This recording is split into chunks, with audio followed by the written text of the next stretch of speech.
The first availability report for the Red River rivalry is out, and I had some questions about the list, asking myself, is this true? Will John Mateer actually play in this game? And where are some Texas players that we thought would be on the list that aren't on the list? They seem pretty healthy coming out of that Florida Gators game. We're going to talk about it. We're going to react to it. Before we do, as always, I want to hear from y'all. Join the discussion. I don't know why you guys don't love me.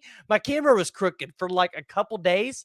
I guess Griffin had kind of knocked it off a little bit to the side. Come on, I thought y'all would be better about letting me know that it was crooked. Jump in the comments. Let me know what you guys think about the show. Any aesthetics that I need to fix, like the camera, let me know. Or just let me know what you guys think about the availability report. If you're new to the channel, hit that like, hit the subscribe button so that you're not missing out on any Oklahoma football content or recruiting content. Okay, we got the house cleaned out of the way. Let's just talk about it. Let's talk about this availability report. And it definitely was a little interesting. Did not expect to have some of these names on this list that are on there for Oklahoma. And then definitely did not expect for Texas to not have some of the names on the list. So we'll start off with the Texas side. We'll get into Oklahoma side and what I think about John Mateer going into this weekend. As far as the Texas side goes, I'm curious to see if anybody pops up on this list for them later in the week because Trey Wisner is not on the list, and it appeared that he had re-injured his hamstring in the Florida Gators game in Swamp, and he is not on this list. The first availability report, the only three guys you have on that list from the Texas perspective is C.J. Baxter, who's also dealing with a hamstring injury. He's doubtful, probably will not play. Malik Muhammad, who has been dealing with an undisclosed injury. Steve Sarkisian really hasn't gone into what's going on with him. Would be an absolute massive loss for the Texas Longhorns if Malik Muhammad is not able to give the go. I would imagine, just like he did for Florida, he will probably come out, dress up, maybe go through warm-ups, but likely is going to end up being in street clothes for game time. Like I said, would be a massive loss for the Texas Longhorns, having to lean on a true freshman back there in that defensive back room. And then Parker Livingston. If you guys got a chance to watch the Florida Gators game last week against Texas, made a phenomenal catch. This is a guy that Oklahoma was in on during the recruiting trail, but Parker Livingston ended up going to Texas. And yeah, you can see by the impact of what he's been able to do so far for Texas this year, it would be really nice to have him on the squad for Oklahoma. But Parker last week against Florida went out and made I wouldn't say it was like a diving catch, but he definitely had to reach for it a little bit more. And a Florida Gator defensive back came up and basically hit him, I think it was like right under his knees a little bit. So you kind of looked at that and he had to go out of the game, didn't return. You looked at it and thought, hey, he's probably going to be out for the Red River rivalry. They have him here as probable. Now, interestingly enough, there's some Oklahoma players that I thought maybe they would list as probable as more of like a gamemanship thing that they're not listed as probable. So let's get right into the Oklahoma part of the availability report because that's probably what you're here for.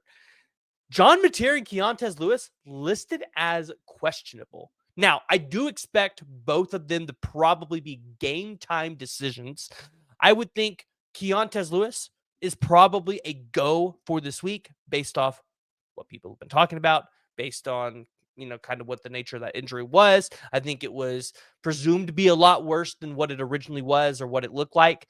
John Mateer, I think, is the question mark that, of course, everybody is paying attention to. Will John Mateer play in this game? And I think the only thing that stops John Mateer from not playing in this game is potentially the grip.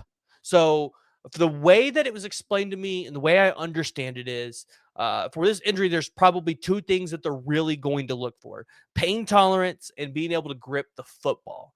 And I would imagine you can get over pain tolerance. I'm sure there's things they can do for John Mateer to help him through that as the game goes on. I mean, shit, the guy broke his thumb during the Auburn game and still balled out in the second half, right? So I would imagine for pain tolerance, there's things that they could do to help him get over that hump. But it would be the grip on the football, right? Is he able to not only be able to grip the football, but he'd be able to just throw the football to where it's not going to hurt you? So there was somebody, I want to say it was either Eddie or it was somebody that was, I heard say this the other day. Maybe it was on the unofficial 40, but they basically said, like, if you can get John Mateer to the percentage that he was at after he broke his thumb in that Auburn game, that's probably going to be good enough to get John Mateer to play in this game. And it definitely sounds like we're there. You're hearing a ton of reports about how John Mateer is going to try to give it a go.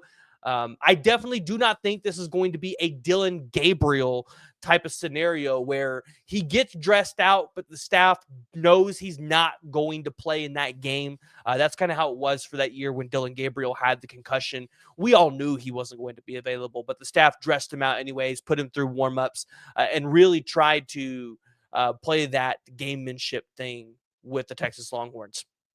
And so with John Mateer, I believe you'll see him go through warmups. I believe he'll be ready to go. I believe the staff will probably know Friday night whether or not John Mateer is going to play. But I would imagine he's probably going to be listed as a game time decision on that final availability report. If he gets listed anything above that before then, I would be absolutely shocked. And who knows? It would be hilarious if you threw out Michael Hawkins out there on the first drive and then put John Mateer in for the rest of it. Just making Texas have a different look, making Texas prepare for two quarterbacks. You can't go wrong with that. So looking at the rest of the availability report, guys, and I'm sorry, I don't know what's going on with my camera. I guess I'm a little bit farther over. I'm going to have to go back and adjust that. Logan Howland listed as doubtful, still dealing with some nagging injuries. Just, hasn't been the healthiest this year. But you know what? He's been pretty good this year so far in the little bit that he's played. Really excited for Logan Howland's future. I think he'll definitely play right tackle next year as Simmons graduates out. You have Cade McKinstry. I was a little shocked on that one. Troy Everett, Jacob Sexton, and Jake Taylor all listed as out. I think Jacob Sexton is one of the only offensive linemen that maybe you expect to get back this season at some point. Brent Venables has talked about that. But as far as kind of being able to get a look at these players in practice, get an idea of who's running with the first team and things like that, Brent Venables hiding the players in the Everest Center, not really taking fawn to the media's questions and I say creativeness to ask Brent Venables if John Mateer is playing.